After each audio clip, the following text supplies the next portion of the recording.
Is your LG TV screen flickering or the Bluetooth not working properly? Don't worry.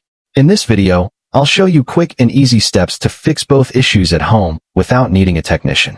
Watch till the end so you don't miss any important step. Step 1. Restart your LG TV. First, restart your LG TV. Unplug it from the power socket, wait at least 60 seconds, and then plug it back in. This simple reset often clears temporary glitches that cause screen flickering and Bluetooth errors. Step 2. Check HDMI and cable connections. Loose or faulty cables often cause screen flickering. Check all HDMI and AV cables at the back of your LG TV. Make sure they are properly connected and not damaged. Replace them if needed. Step 3. Update LG TV software. Outdated software can cause both flickering and Bluetooth problems. Go to Settings, All Settings Support Software Update. If an update is available, download and install it. Step 4. Fix Bluetooth issues. If your Bluetooth still isn't working, try these steps. Go to Settings, Sound Out Bluetooth.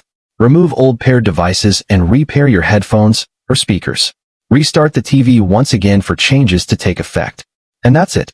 By restarting, checking cables, updating software, and repairing Bluetooth devices, you can fix screen flickering and Bluetooth issues on your LG TV at home. If this video helped you, don't forget to like, share, and subscribe for more quick tech fixes.